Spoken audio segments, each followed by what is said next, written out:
Subscribe કરો એ high news India ચેનલને, પછી યુટ્યુબ એપ પર બેલ આઇકોનનું બટન દબાવો અને નિહાળો એ હાઈ ન્યૂઝ ઇન્ડિયા ચેનલ.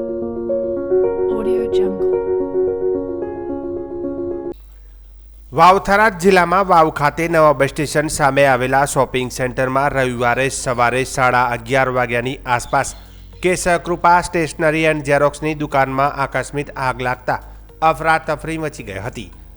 આગ કાબૂમાં આવે તે પહેલાં જ દુકાનમાં રહેલા ઝેરોક્સ મશીનો, લેમિનેશન મશીન, કોમ્પ્યુટર, ફર્નિચર સહિતનો સ્ટેશનરી સામાન બળીને ખાખ થઈ ગયો હતો. પ્રાથમિક અંદાજે લાખો રૂપિયાનું નુકસાન થયું હોવાનું જાણવા મળે છે.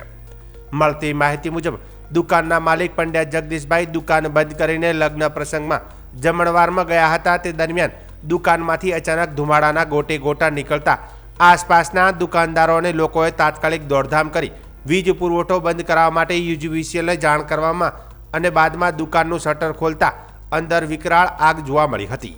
સ્થાનિક લોકોએ આજુબાજુમાંથી પાણી લાવી આગ પર કાબૂ મેળવવાનો પ્રયાસ કર્યો. તે દરમિયાન થરાદ નગરપાલિકાનો ફાયર બ્રિગેડની ગાડી પહોંચી પાણીનો મારો ચલાવી અંતે આગને કાબૂમાં લીધી હતી. સમયસર કાર્યવાહી થતાં આજુબાજુની અન્ય દુકાનો સુધી આગ ફેલાતી અટકાવી શકાઈ હતી, જેના કારણે વેપારીએ હાશકારો અનુભવ્યો હતો. દુકાન માલિક પંડ્યા જગદીશભાઈએ જણાવ્યું હતું કે સવારે દુકાન ખોલ્યા બાદ અમે લગ્ન પ્રસંગે જવા માટે દુકાન બંધ કરી હતી અને ત્યારબાદ આકસ્મિક આગ લાગતા xerox machine, lamination machine, computer અને તમામ સ્ટેશનરી સામાન બળી ગયો છે. લાખો રૂપિયાનું નુકસાન થયું છે. ઉલ્લેખનીય છે કે વાવ ગ્રામ પંચાયતનું સરકારી રેકોર્ડ પણ લેમિનેશન માટે દુકાનમાં આવ્યું હતું, જે આગની ઘટનામાં બળીને ખાખ થઈ ગયું હોવાનું જણાવાયું છે. આગ લાગવાના ચોક્કસ કારણ અંગે હજી કોઈ સ્પષ્ટતા થઈ નથી, પરંતુ પ્રાથમિક તબક્કે શોર્ટ સર્કિટની શક્યતા વ્યક્ત કરવામાં આવી રહી છે. મારું નામ પંડ્યા જગદીશભાઈ રામચંદભાઈ.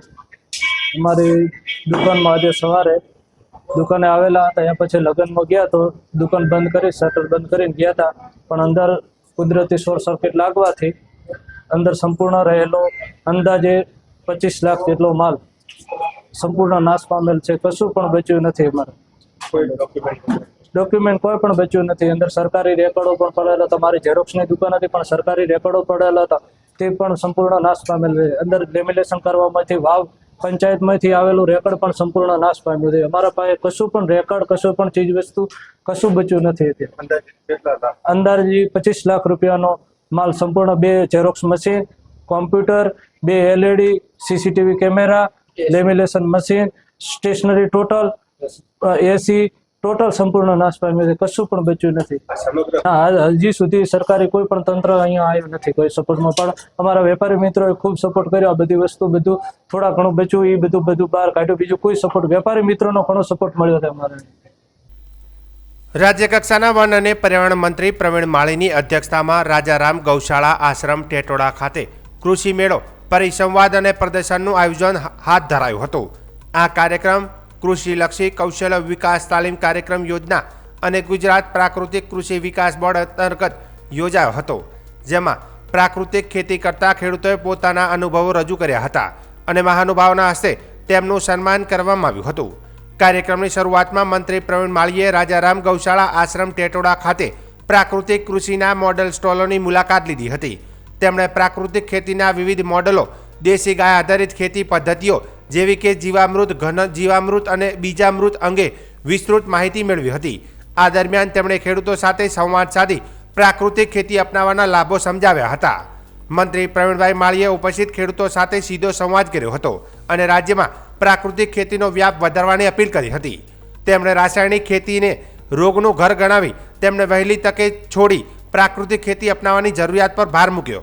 મંત્રીએ જણાવ્યું કે પ્રાકૃતિક ખેતી હવે માત્ર એક વિકલ્પ નથી, પરંતુ એક ફરજ બની ગઈ છે. રાસાયણિક ખેતી માનવ જીવન માટે ગંભીર રીતે નુકસાનકારક હોવાથી પ્રાકૃતિક ખેતીની માંગ દિવસે ને દિવસે વધી રહી છે. તેમણે વધુમાં જણાવ્યું હતું કે રાજ્યભરમાં પ્રાકૃતિક ખેતીની મુહિમ વ્યાપક સ્તરે આગળ વધી રહી છે. રાજ્ય સરકાર ખેતી ખર્ચ ઘટાડવા અને પાણીની સમસ્યા અંગે ચિંતિત છે, જેના પરિણામે ઉત્તર ગુજરાતમાં નર્મદાનું પાણી પહોંચાડવાની વ્યવસ્થા કરાઈ છે. મંત્રીએ ભવિષ્યની પેઢીઓને બચાવવા માટે પ્રાકૃતિક ખેતી અપનાવવાનું અને પાણીનું સંરક્ષણ કરવા પર ભાર મૂક્યો હતો. આ કાર્યક્રમ ધાનેરાના ધારાસભ્ય માવજીભાઈ દેસાઈ, સ્થાનિક આગેવાનો, આસપાસના ગામોના સરપંચ, મહંતો, કૃષિ વિભાગના અધિકારીઓ, કૃષિ વૈજ્ઞાનિકો, ગૌશાળા સંચાલકો, પ્રગતિશીલ ખેડૂતો તેમજ મોટી સંખ્યામાં ખેડૂત ભાઈઓ અને બહેનો હાજર રહ્યા હતા. કાર્યક્રમ દરમિયાન ખેડૂતોએ પ્રાકૃતિક કૃષિ વિષયક માર્ગદર્શન, તાલીમ અને પ્રદર્શન દ્વારા ઉપયોગી માહિતી પૂરી પાડવામાં આવી હતી. આ બધું અભિયાનની અંદર આપણે બધા જોડાઈ જઈએ એના માટેની આ શિબિરો છે અને એના માટે રાજ્ય સરકાર આટલો બધો ખર્ચ કરે છે કે લોકોના જીવનમાં બદલાવ આવે. માવજી બી કહેતા હતા કે અમે આ રીતે પાણી બચાવવાની યોજના છે, આ રીતે બચાવવાનું છે, બધું જ કરવાના છે. જે કરવાનું થતું હશે ને એમાં ભૂપેન્દ્રભાઈ સરકાર પાછી પડવાની જ નથી. બધું જ કરવાનું, ખર્ચની કોઈ ચિંતા છે જ નથી, પહેલાય નથી ને અત્યારે નથી. પણ આપણા જીવનમાં બદલાવ આવે જરૂરી છે. મને એમ કહો સરકાર બધું આપી દે, પાણી આપે, બધું જ આપે, પણ ખેતી કોને કરવાની? હમણાં વૈજ્ઞાનિક શ્રી કહેતા હતા, મને જાણવા મળ્યું કે જે ડીએપી નાખીએ છીએ શેના માટે? નાઇટ્રોજન માટે. કેટલા ટકા આવે છે એમાંથી? 46%. અને હવામાંથી કેટલું આવે છે? 78%. આ એના ઉદાહરણ આપો. બટાકા કેટલા આવે છે એમાં?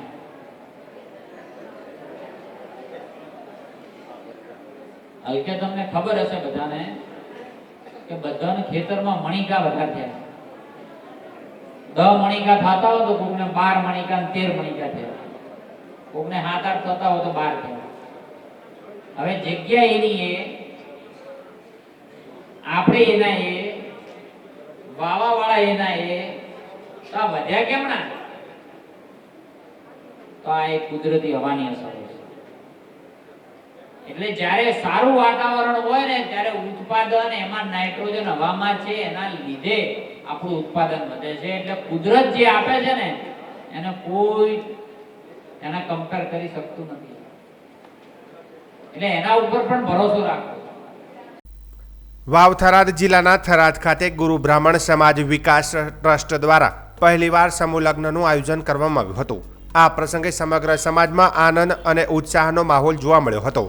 આ કાર્યક્રમ દરમિયાન કુલ 18 યુગલો વૈદિક વિધિ અનુસાર લગ્ન બંધનમાં બંધાઈ નવા જીવનની શરૂઆત કરી હતી. સગા સંબંધીઓ તથા સમાજના આગેવાનોની હાજરીમાં સરળતા અને પરંપરાગત રીતિ રિવાજો સાથે લગ્ન વિધિ સંપન્ન થઈ હતી. આયોજન સમિતિએ જણાવ્યું હતું કે સમૂહ લગ્ન જેવી પ્રવૃત્તિઓ સમાજમાં એકતા વધારવા સાથે આર્થિક રીતે નબળા પરિવારોને સહાય આપે છે. સમારંભમાં મુખ્ય અતિથિ તરીકે ઉપસ્થિત રહેલા અધ્યક્ષ શંકરભાઈ ચૌધરીએ નવ દંપતીઓને શુભકામનાઓ આપી આશીર્વાદ આપ્યા હતા. પોતાના સંબોધનમાં તેમણે સમાજના સર્વાંગી વિકાસ માટે શિક્ષણ તથા આધુનિક સુવિધાઓના વિસ્તરણની જરૂરિયાત પર ભાર મૂક્યો હતો. તેમણે વધુમાં જણાવ્યું હતું કે થરાદમાં નજીકના સમયમાં આધુનિક સુવિધાઓથી સજ્જ નવું સાયન્સ સિટી સેન્ટર ઊભું કરવામાં આવશે, જેનાથી વિસ્તારના વિદ્યાર્થીઓમાં વૈજ્ઞાનિક અભિગમ વધશે અને શિક્ષણ ક્ષેત્રે નવી તક ઊભી થશે. અને આ જ વર્ષના બજેટની અંદર એની જોગવાઈ આપણે કરાવી દીધી છે. અને નજીકના સમયની અંદર એક સાયન્સ કેન્દ્ર એ રીતનું ડેવલપ થશે કે બાકીના લોકો પણ અહીં આવશે અને બીજા બધાને દિશા આપવાનું કામ કરીશું.